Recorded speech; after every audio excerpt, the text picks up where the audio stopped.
the goal was to cripple Iraq's infrastructure and make civilian life unsustainable.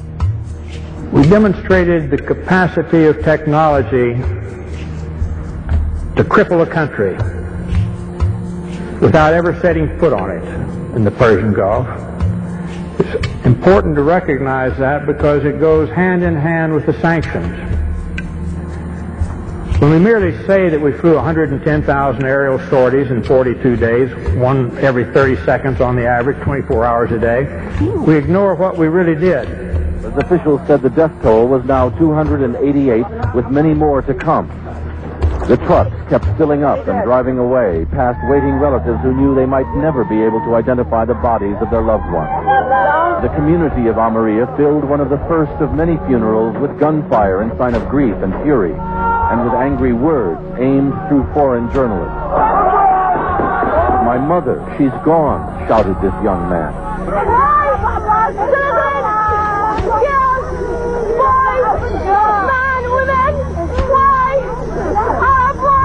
This woman asked, "Could not all your modern technology tell you that there were children and women here?"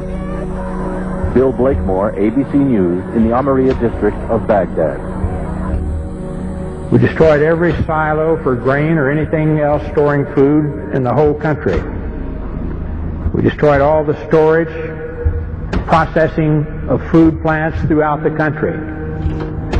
Even dates, the world's biggest exporter of dates. Famous processing and packaging plants in Baghdad, deliberately destroyed. We didn't want them to be able to feed themselves for a long, long time. We're all aware of the famous little powdered milk plant.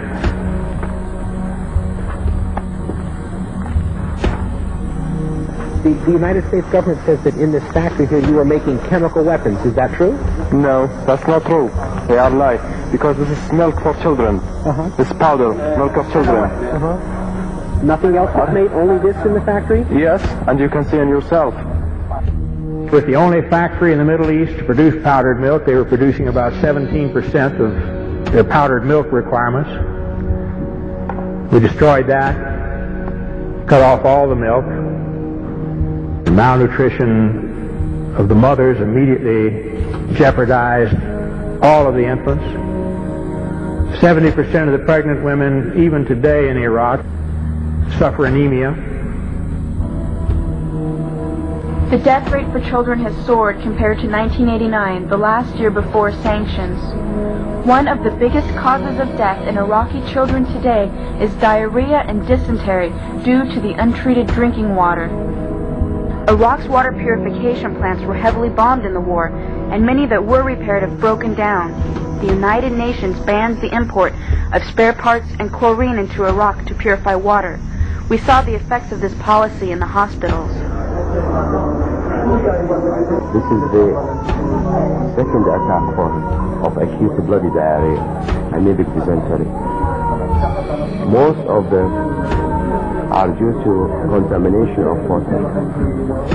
He is malnourished, anemic, underweight with a developmental delay. Diarrhea and vomiting. Do you have tap water there? No. You see, the conditions of these children shouldn't happen anywhere, and it's caused by the sanctions the United States government insists upon.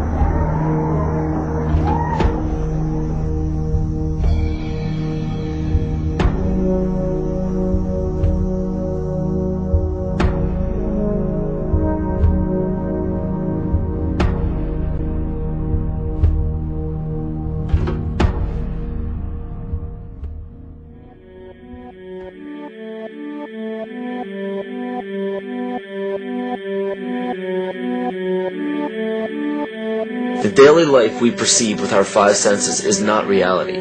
Quantum physics has shown that space and time are illusions of perception. Therefore, our bodies cannot truly be a reality if they occupy this space. Ernest Rutherford performed an experiment in Manchester that revealed to him the shape of the interior of an atom. Scientists were shocked to discover that the atom is almost entirely empty space.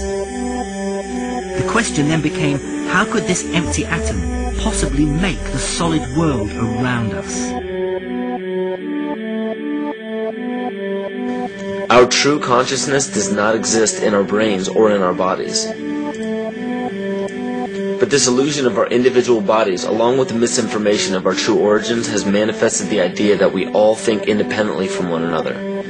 With this misunderstanding, it would seem impossible to scientifically explain telepathy, clairvoyance, spiritual mediums, and other phenomena dealing with transferring information between sources without physical means of communication. But when you understand that there is a common spiritual bond between all things in the universe, and that we are all part of one divine intelligence, no phenomena is unexplainable.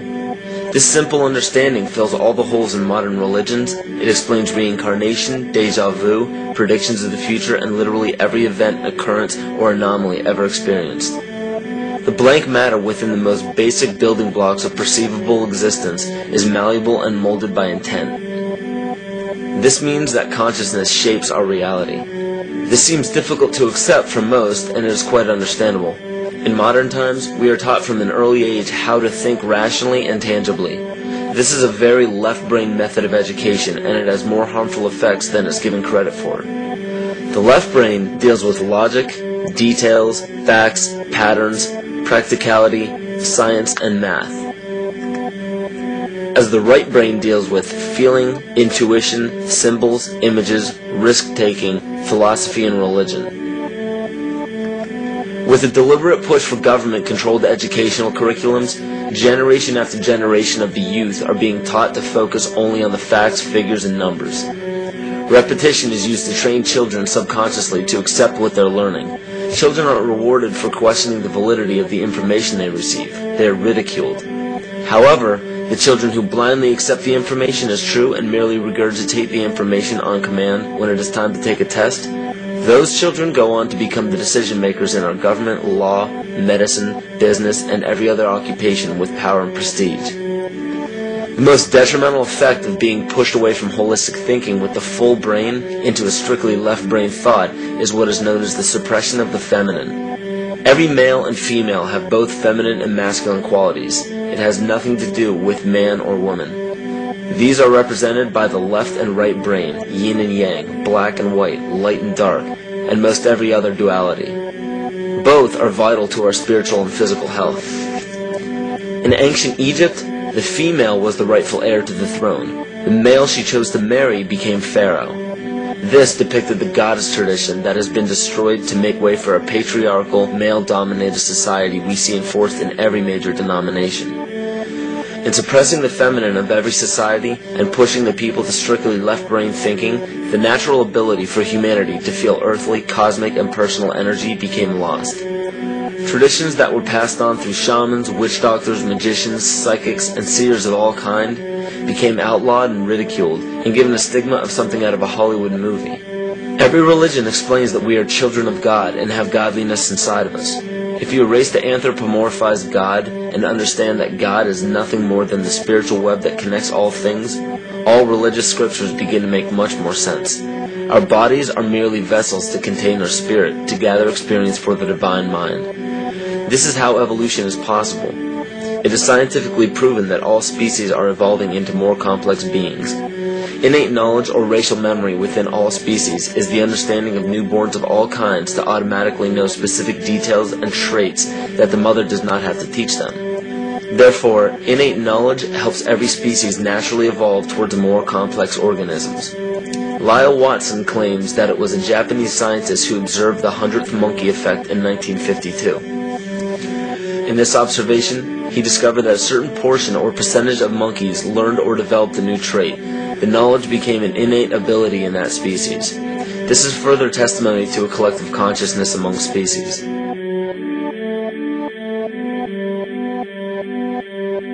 Everything in existence has a natural vibration to it, from our atoms all the way to the vastness of the universe. To show a simple connection between the earth and our bodies, take a look at our body's harmonic focal points, better known as our chakras. Just as there are harmonic focal points on the guitar string, there are locations within our body where our vibrations culminate. In Eastern philosophies, these 7 chakras are used to bring health and balance to the physical and spiritual body.